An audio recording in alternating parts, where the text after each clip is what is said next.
Hey guys, welcome back to another video. Today we will be talking about the state of the race in the 2024 presidential election when it comes to the new polls that we have coming out of the race. So there are forecasts, there are models. This is 538's election forecast. This takes, more than polls. This takes state trends, favorability ratings, all that kind of stuff, and compiles it into, their election forecast. I also have an election forecast, but it's also important to look at strictly the polls, what the polls are saying right now. Of course, these polls, they're always off a little bit, right? But what are they saying? Because then, we can use how off they were in 2020, 2016, whatever you want to make it, to then make sort of a forecast. So today we will be going through each and every state, characterizing it as a safe, likely, lean, or tilt state, for Kamala Harris or for Donald Trump and their running mates Tim Walz and JD Vance. And again, this is strictly based off of the polls from each state that we have. So with that being said, let's get into today's video.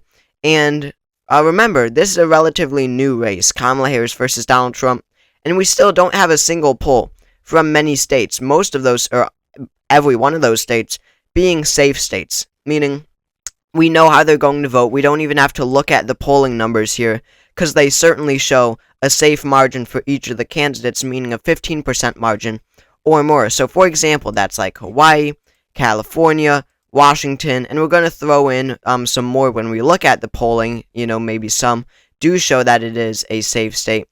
But Illinois, of course, Delaware, Maryland, Connecticut, Rhode Island, Massachusetts, Vermont, Maine's 1st District. These are the safest of safe states where there might not even be polls, but it's fine because we know how they're going to vote. And then, of course, for Donald Trump, he's got states like Utah, Wyoming, Idaho, Montana, North Dakota, South Dakota, Nebraska at large, Nebraska's 3rd District, Oklahoma, Louisiana, Arkansas, Kentucky, Tennessee, Mississippi, Alabama, West Virginia, Indiana, and I forgot one more for Kamala Harris, Washington, D.C.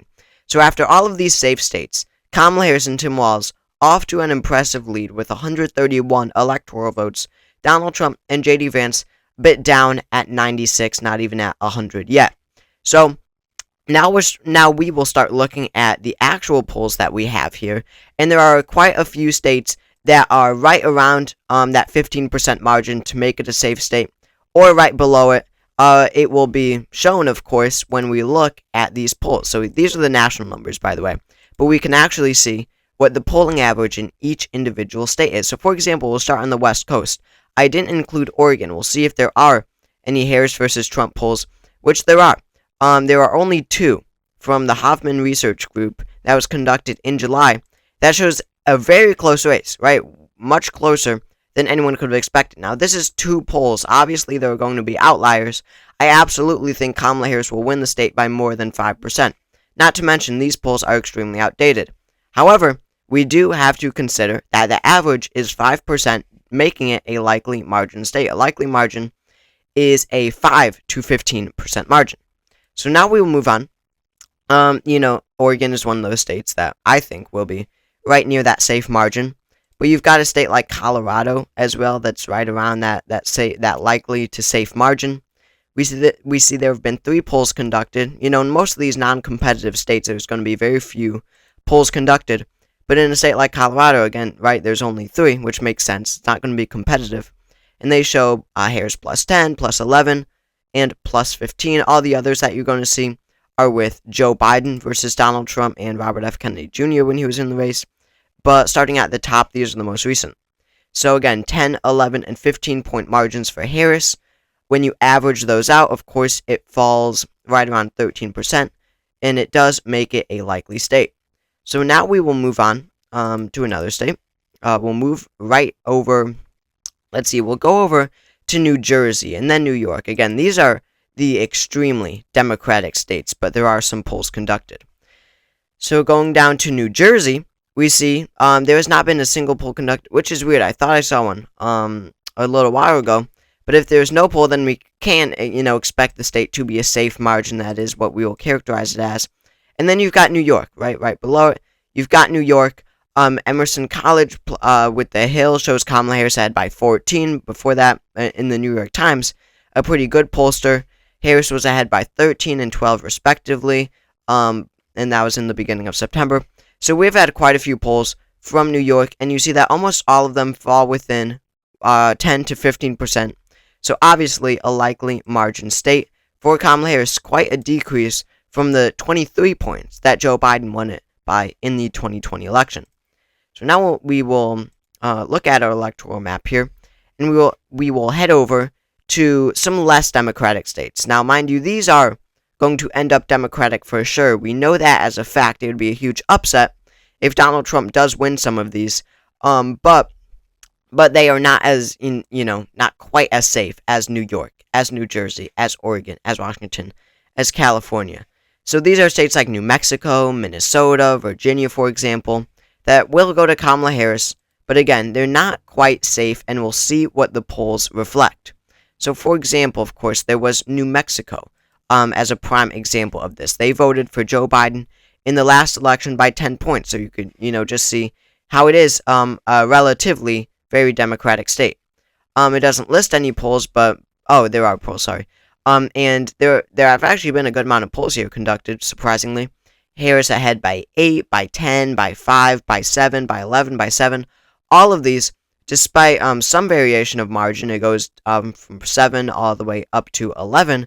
But all of these margins do fall under the likely characterization, so New Mexico is a likely state as well.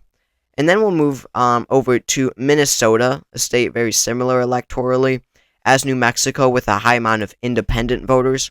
But in Minnesota, you see Kamala Harris, despite having Tim Walz on the ticket, her lead has sort of shrunk. It used to be at around 8.8 points on average. Since then, it has shrunk and stayed at just about 6 points. Of course, we're going to take the average, but as you can see, every poll does show that it will be a likely state for Kamala Harris. Not too much of a surprise when it comes to the characterization, the rating, I should say, when it lean, likely, safe, and all that. And then we have Maine. Maine is interesting. They're one of these states that splits their electoral votes by the at-large vote and then by congressional district. We see in the latest general election poll, which is of course the at-large vote, Harris is ahead by 9. Before that, in the latest at-large polls, Harris was ahead by 17. So there is a wide variation, but 9 is a lot closer to 0 than 17 is above a safe margin. So what that means is that it wouldn't be safe, considering that, over 15 points is a safe margin. When you average those numbers out, is a better way of putting it, it would be a likely state. But Harris would improve when you average that out from the 9 points that Joe Biden won by in the 2020 election. And then we also have the 1st district. I characterized that already. And then we'll get to the 2nd congressional district, because that one is really, really interesting.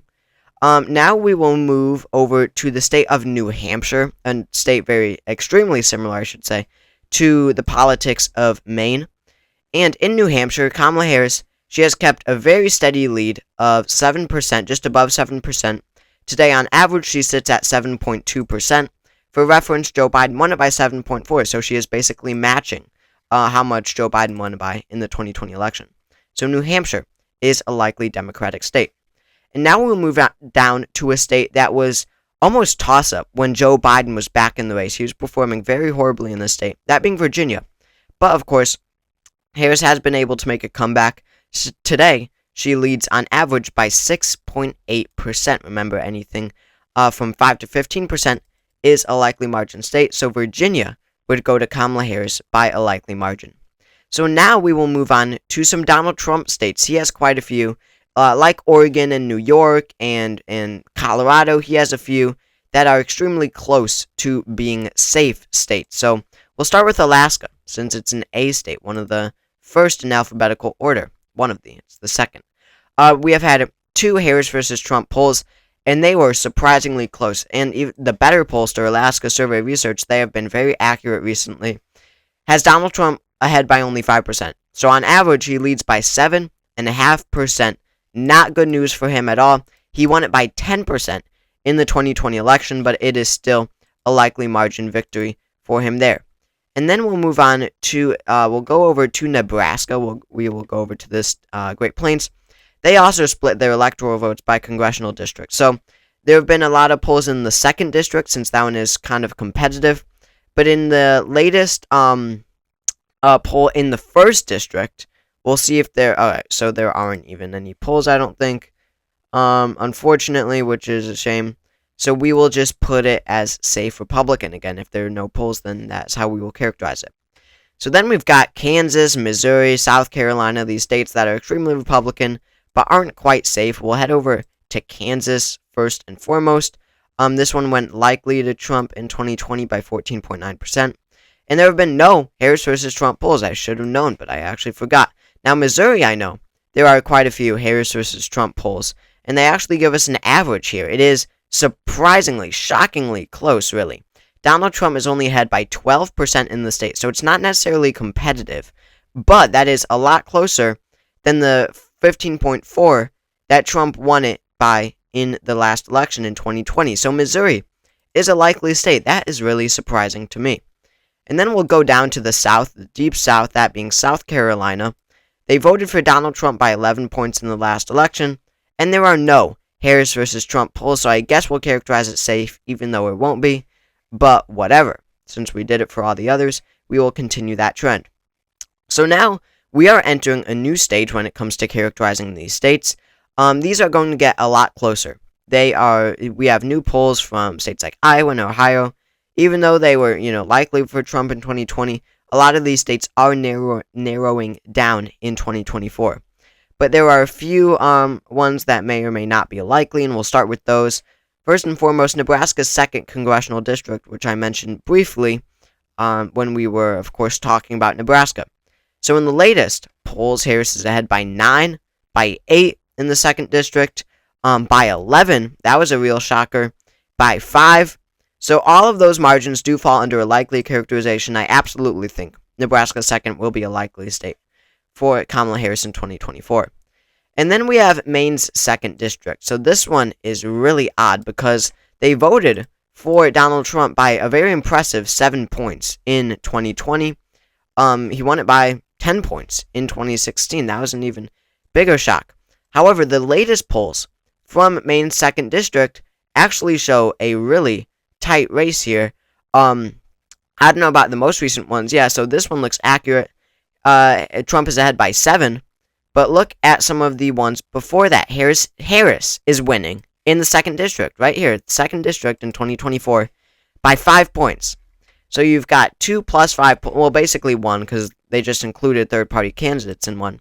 So you've got one poll where Harris is ahead by 5, and another where Trump is ahead by 7. When you average those out, Donald Trump is only winning by 1 single percentage point in Maine's 2nd congressional district. He's lucky it's not a tilt margin, as likely, could go all the way up to 4.9 points for a margin, but still not a good showing in Maine's 2nd district, regardless of what the characterization is. He only wins it by 1 single percentage point. So now we'll get into some even closer states. We'll head over to Iowa and Ohio. Again, 2 states that Donald Trump won by 8.2 and 8, respectively, in 2020, but the latest polls, including extremely accurate ones, show an extremely tight race. So the Des Moines Register and Selzer & Company, this is the most accurate pollster in America. They get it spot on every time. With third-party candidates, Donald Trump is ahead by a measly 4% in the state. That has been the only Harris versus Trump poll. So, he's doing 4 points worse than he did in 2020. It's hard to wrap your mind around that considering what we see in other states. So we'll see who is accurate in the end. That'll be extremely interesting come the days after Election Day when we actually know the results. Now, Ohio is a different story. He's ahead by 8.6 on the average, which is what, of course, we're going to use. But in the latest New York Times poll, he's actually only ahead by 3 when you include Jill Stein and Chase Oliver. And then in another poll they conducted, I don't know what the difference is here. He's ahead by 6. So, averaging these numbers out, of course, that's what you get, the 8.6%, which is just about matching what he won it by in 2020, doing slightly better. So now we will head over to the state of Texas. We're going to do the likely states before we get into the really close lean and tilt states for each candidate. But in Texas, Donald Trump ahead by 5.9%, only slightly improving the 5.6% margin. There was a time this one did look a little close, 5.6 and 4.6, margin, and Harris was really making gains. But it does appear that Donald Trump does have a floor of support in the state of Texas. Maybe Kamala Harris doesn't have a ceiling, but I don't see Texas really becoming all that competitive in the end. I would probably rate it as a high lean or low likely state. So that leaves us with 1, 2, 3, 4, 5, 6, 7, 8 of the core battleground states. Kamala Harris and Tim Walz with a lead, 226 electoral votes. Donald Trump and J.D. Vance at 189.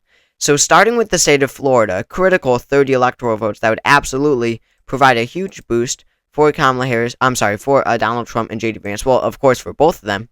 But I say Donald Trump because it is going to him right now. He's ahead by 4.1%. He won it by 3.4% in the 2020 election. So he is outpacing what he won it by in 2020. Not surprising at all, right? Florida is a Republican trending state. And considering that Ron DeSantis won re-election as governor by 20 points, I don't even think Donald Trump is particularly happy with this lead. But at least for him, he is leading in the state. That's another 30 electoral votes under his column. So now we're left with our 7 core battleground states. Let's see where each of them fall. So we will start, you know what? We're just going to go from west to east, left to right. We'll start with the state of Nevada. Nevada has been a state that is always a swing state, but Kamala Harris has, very interestingly, kind of had this very narrow lead in throughout the race. The last time she didn't have a lead that Trump led was on August 18th, a month and 10 days ago. So even though it has been extremely close the entire time, Kamala Harris has been able to keep this very small lead. Today, she sits at a point. Honestly, not even too bad compared to the other battleground states, but that is a narrowing margin from the 2020 Biden margin of 2.4%. Next, we'll go to a very tight battleground state. I mean, all of these are incredibly close races, but that being Arizona. Arizona, we see, has been going back and forth. At the beginning of the Harris versus Trump matchup, or actually when they started tracking the polls, Trump was ahead by 2.1%. Then Kamala Harris took the lead. Donald Trump took it back, and he has not looked back. He has kept that lead today. He stands at 1.2%. We see each of them are getting closer to 270, but it seriously is just such a close race right now. Next up, we do have the state of Georgia. Georgia is a state that did go to Joe Biden in the 2020 election, and polls say that it is flipping back. Donald Trump does have a lead in the state of Georgia by just 0.8% as it stands today. This is another one that has been going back and forth. Trump was ahead. Harris took the lead, made it even. Trump took the lead. Harris took the lead. A lot of these states are just going back and forth, and they are going to keep changing until Election Day, and all that matters is what does happen on Election Day. So Trump is ahead by 0.8, just such a razor-thin margin. Polls like this, they can't be that accurate. It could seriously go either way when polls are saying that it is below a 1% margin. Next up, we will, let's see when we go, I messed up on the, you know what, we're going to go follow my mouse. We're going to go in a shape like this. We're going to go in a circle shape starting from west to east. So we're going to go up now to the state of North Carolina, the one of the 7 battleground states, core battlegrounds, that actually went to Trump in 2020. It was by 1.3% margin. So what do the polls show now? Well, today, Donald Trump is projected by the polls to win the state by 0.4%. Now, this one is interesting because we have had a batch of new polls that show Harris ahead in North Carolina, so it's interesting. But Donald Trump's lead is going down. But I mean, just look at how many times this race has gone back and forth between Harris and Trump leads. Trump led, Harris led, even, Trump led, Harris led for a day, even, Harris led, Trump led, and then Trump has kept his lead. I mean, it's just absolutely insane. So North Carolina is another tilt state for Donald Trump. Now he's at 262. Harris is at 232. Harris would have to win every Rust Belt state in order to win. Let's see if she will do it. So now we're going to go to the battleground state with the most electoral votes, Pennsylvania. Pennsylvania, let's see what the polls show. And Harris is ahead in Pennsylvania. She is ahead by a somewhat impressive 1.3%. I mean, as close, as important as this battleground state is, Harris has been able to really retain a lead in the state of Pennsylvania. So this would go under a column. In fact, she's actually outpacing the margin that Joe Biden won it by in 2020 of 1.2%. That is super interesting compared to all the other battleground states in the Sun Belt where she is losing ground. So that is a huge boost to her campaign. Next up, we have Michigan. Michigan has 16 electoral votes, and Harris is ahead here as well by 2.4%, almost matching the 2.8 that Biden won by in 2020. So Michigan also goes to her by a lean margin. So what do you see? It all comes down to Wisconsin. Whoever is leading in Wisconsin, the polls say is going to win the election. It's absolutely insane how close this race is. So let's look at Wisconsin right now. And Kamala Harris does have a lead in Wisconsin. She is leading by 2.2% on average. The state of Wisconsin would go to her in this instance by a lean margin. It's not even tilt. And with these 3 Rust Belt blue wall states plus the state of Nevada, she is put at 276 electoral votes, wins the election. Donald Trump, J.D. Vance at 262. Now, thank you all for watching this video. But, before you go, just remember, these polls are going to change, number one, and polls are never going to be as accurate as to project, 0.4 race in North Carolina, 0.8 race in Georgia. So, yes, Harris leads, but, whatever. It's going to change. They can never be this accurate. We'll see what the actual results are, but the polls do say right now that Harris will win the election, and it's just insane. You never see polls that are saying a presidential election will be this close. We are really living in a, stunning time in American history, in American presidential election history, when it comes to how close this race is. So thank you all for watching this video. We'll see my graphic loads here. It's been a while since I opened it. But I hope you enjoyed. Make sure to subscribe down below. We're trying to get to 20,000 subscribers before Election Day. So, if you could subscribe, that would be extremely helpful. Again, thank you all for watching, and I will see you all next time.